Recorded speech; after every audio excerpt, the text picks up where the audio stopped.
Day to day, I mean, are we getting kind of close? Yeah, we're getting kind of close. With us now from Washington, D.C., I'm excited about this. I'm excited about it because here's a guy that if I'm Speaker of the House, I go to him first. Exactly. Right? I would. Because he's a real conservative. I'd make sure he has a strong position in all this. And I'd make sure that he was side by side with me. Let's see if that's what happened to Republican Congressman from Kansas, Representative Tim Huelskamp, also with his Pulitzer Prize winning columnist for the Washington Post, MSNBC's political analyst, Eugene Robinson. Tim, I've been through Tim, I've been through this before, as you probably know, and I could never understand why, in my case, they would always go after the conservatives that represented the values that they claimed to support when they were running for Speaker. And then they decide to punish somebody like yourself because you don't want to vote for a budget that balances in 2040. I mean, if Democrats put that type of budget on the floor, we'd kill them. We would, and I'm a conservative, and I make no bones about it. My constituents are very conservative as well, and they've been so frustrated that leadership in the House right now, the Speaker has been talking about tax increases. That's all we've been talking about. But clearly, I mean, the numbers are very clear. It's a spending problem. I mean, we can raise taxes on the rich. If we did, that's a few days worth of spending. But that's been the frustration. But there's been very little outreach by this leadership team to conservatives. But as you indicate, it's been the other way around, punishing those that speak up. Myself and 3 of my colleagues kicked off of committees. And indeed, numerous others have been refused chairmanships and subcommittee chairmanships. But it is about leadership. But it's about leadership in the White House, leadership over in the Senate, and leadership in the House. And that's my frustration as a freshman. No one wants to seem to lead and actually listen to what the American people are saying or representatives, because every player in this scenario, everybody won election, obviously not just the president. Right, and that's the point, Congressman, I've been making. But if John Boehner and the leadership team had come to you early on and say, listen, I don't like it. But, James Madison, he had this idea of divided government. We're going to have to go along with raising some taxes. We're just going to have to. But what do you need in return for that, Congressman? What do the people in your district need? What kind of cuts do you need? And we're at a point now where, Simpson Bowles was talking about $4 trillion, $4.5 trillion. We're sitting at close to $2 trillion. And what if they came to you early on? Could you guys have fashioned a plan that you could have lived with? Perhaps, but that hasn't been the case in the last 2 years. It's usually John Boehner dive left and conservatives on the outside, and at the end of the day, they'll call the Democrats and say, we get the votes to piece that together. But we have to look at what the problem is, and that's what conservatives have been saying. Well, my constituents are saying, here's the problem. It's not a taxing problem. It's a spending problem. But I'll tell you, both sides, both the Speaker and certainly Harry Reid, if he ever comes back to negotiations, yesterday said he was going to leave town and not do anything. And the president, they're not talking about spending cuts now. All their spending cuts proposals are 3 or 4 or 5 years down the line. We've got a fiscal cliff problem, but we actually have a fiscal abyss problem with all these entitlements that are coming, and that's the best thing John Boehner's been doing, talking about entitlements, but I haven't heard about that for about a week. All right, Harold. Congressman, good morning. So you would talk about the spending cuts and the taxes. Remember, the taxes would go up on those earning over $1 million. So I guess my first question would be, how many of your constituents, which I know you have great respect for, and I do because you represent them, would be affected by that? And 2, are you prepared then to go off the cliff if we can't find spending cuts and there's only a tax increase on millionaires? Well, I think that we need to look at the tax on millionaires. At least 300,000 small businesses, and in my district we don't represent major corporations. It's farms and ranches and other small businesses. Those are the folks that are going to be harmed the most.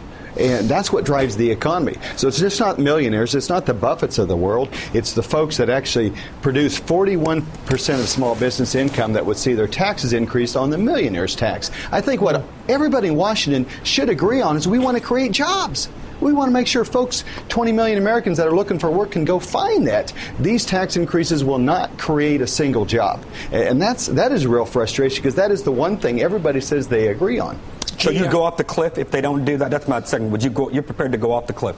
Now, I'm prepared to keep working for another 10 days, but, when Harry Reid yesterday said, no, we're going to go home, we're not going to do anything, let's go back to, let's do Plan W, go to work.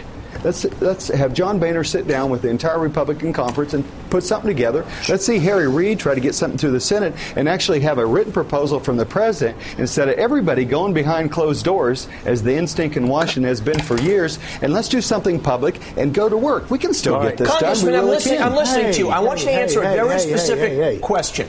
Should anybody's taxes be raised? Should a millionaire's taxes? Should any, these guys, it's spending. Yes or no? Should anybody's taxes be raised at this point? Please answer, sir. Yes or no? No. Okay. Then how do you negotiate with somebody who comes from your point of view? We do have this deficit. So it's purely entitlements. No taxes anywhere. Guy making $5 million a year, his taxes should not increase. And we're going to solve a problem in this country with an attitude like that? Mr. Buffett's not going to play a dime in taxes. I'm asking you, I'm not talking about Mr. Buffett. No, that's what we're talking about here. You're telling me we can solve this fiscal crisis without taking any revenue at all. Taxes doesn't solve the crisis at all. That's the misleading statement all these sides are making, that somehow it's a taxing problem. It is not a taxing problem. Congressman, I understand that completely. You raise taxes, you fund the government for 8 days with the taxes increases. So fiscally, you're exactly right. This is a spending problem. That said, you talk about these business owners, they have to sit around the table every day and they have to deal with people that they may disagree with, and they may have to give up part of, they may have to give up something that they disagree with. So economically, I understand what you're saying. I think the question here, though, is if you got enough spending cuts, if you got the entitlement reform, because you and I both know it's Medicare and Medicaid that bankrupts us over the next 10, 15 years, would you go ahead and vote, you give up something that you don't want to give up, and agree under a scenario to raise new revenue if you got enough spending cuts on the other side? Well, for 2 years I've been asked that do not ask for spending cuts. We're not going to give them. And there's not been a cut in this town for literally decades. Congressman, I understand that. And listen, I'm with you, buddy. Ideologically, but they haven't presened any cuts. I understand that. So they did. So let me ask you that. They have not offered any cuts. Let me ask you. Okay, so I'm asking though, can you foresee a scenario if they offer enough cuts? No, good question. I'll answer it. No, I don't believe so. I am not going to vote to put people out of work, and that's what these tax increases do. All right. But Congressman, let's put aside the economics, and we can all argue about whether you need revenues or you don't need revenues. No, I'm not going to put aside the fact that this tax increase would put anywhere from 200 to 700,000 Americans out of work. Okay. We can't throw that aside. But let's just get to the practical realities of life. We have divided government. Your party controls the House. The Democrats control the Senate without having 60 votes. You have a Democrat in the White House. How do you get anything done without both sides being willing to compromise? You're saying you're not going to move 1 inch, 1 millimeter, 1 centimeter on this tax issue. So how do you ever get a deal done in a divided government? Would you really prefer just essentially to abandon all effort to govern and just let nature take its course? Is that a better idea? Well, 2 years ago, let's look and see what happened. President Obama said he was opposed to, said he wanted to increase taxes, but he signed on. He went along with that. He did that 2 years ago, and he said it was the bad thing to raise taxes because it's going to cost jobs. We can do that again. The president can step up and say, hey, I don't want to go over the cliff. Harry Reid can come back from Hawaii and actually go back to work.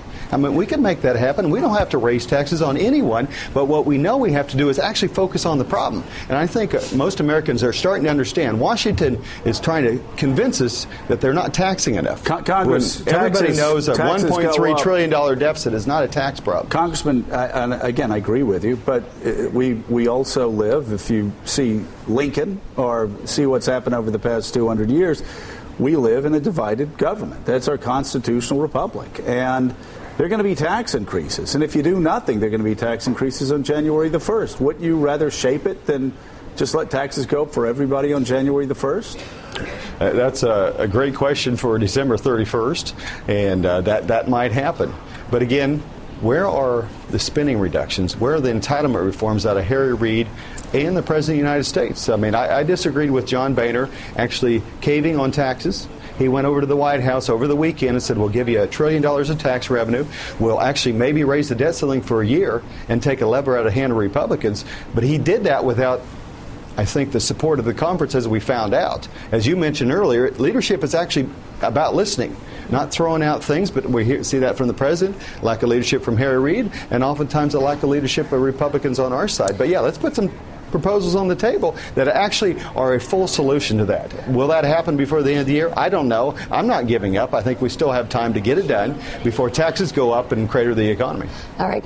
Congressman, before you go, I want to ask you a question on another topic and just get a sense of what's in your heart on this. Do you think it's time to take a look at assault weapons and discuss possibilities of changing laws pertaining to them? Well, we can discuss that, but I have 4 young children. I have a 6-year-old, and that strikes in my heart what occurred. But again, what has bothered me the most as a representative is how this has been politicized so quickly that somehow, if we had changed one single law, which, as I understand that, the state of Connecticut had laws against these kind of things, and somehow that would have changed things. But what I agree on, I think everybody can agree on, we've got a cultural problem. You know, I've got an 11-year-old, and the type of video games you just talked about, we don't let him play that. Let's have the moms and dads of Americans stand up and actually take control of their children and actually do the best they can. We've got a mental illness issue here. We can continue to talk about that. But Washington has to recognize that there's no simple solutions. This has been going on a long time in terms of our culture. But is it time to look at assault weapons? Will that solve the problem? I don't believe so. So it's not a gun problem. It's a people problem. It's a cultural problem. It's not a gun problem. So tell me, why do Americans need assault weapons? Why do they need these high-capacity clips? Why do they need a Bushmaster? Can you tell me why?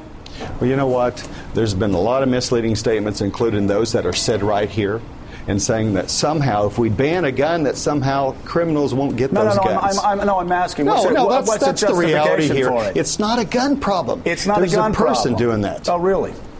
Yeah, well, so compare the United States to other industrialized Western countries and look at the compare Washington. Let's actually look at Washington D.C., where the ability to get a gun is extremely limited. Right. Does that change the violence? By the way, with Virginia right next door with the most permissive loopholes for gun shows? Yeah. I'm asking, honest people aren't breaking the law. Do you believe I have a constitutional right to have an assault weapon? Do you think that James Madison, when he drafted the Bill of Rights, meant for me to have the ability to have an assault weapon? Is this a constitutional issue for you? I think it's an issue of the Second Amendment. It says we have the right to protect ourselves. The Supreme Court has upheld that. But gosh, let's step back. Let's not build on the tragedy in Connecticut and use that to actually push a political agenda. Use that? So, let's say your heads prevail. To push a political agenda? Let me ask absolutely. You, this president and his folks are using this to push. After September 11th, Congressman? Were there some changes made in this country because of the tragedy of September 11th? Was that just using a tragedy, 3,000 deaths, to try to make Americans safer? Do you dare come on my show and say I am using the slaughter of 20 little 6- and 7-year-old children? I'm using Joe, that how many for children political do you purposes, have? Tim? Joe, how many children do you have? I've got 4 children, Tim. Answer my question. So do I.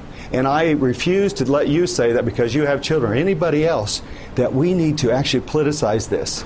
But I see folks in Washington, I don't know about you, I don't watch your show, I see my colleagues in Washington trying to politicize this. I'm not going to let you say that I am, quote, politicizing the slaughter I said the president was politicizing this. 7 children. But you said anybody that's talking about this. Doesn't Connecticut have a ban on assault weapons? Maybe some of us just believe, Tim, maybe some of us just believe we have to do whatever we can, whether it's looking at mental health, whether it's looking at a violent culture of video games and Hollywood movies, whether it's looking at the proliferation of these weapons, whether it's looking at what happened in Oregon, what happened in Colorado, what happened in Virginia, what happened in Connecticut, what continues happening, Congressman. So we can't at least talk about guns without you questioning my integrity and saying that I'm using the death of 20 children to try to make life for my children a little bit safer? We can't even talk about it without you coming on this show and insulting you can talk me about it personally? all you want.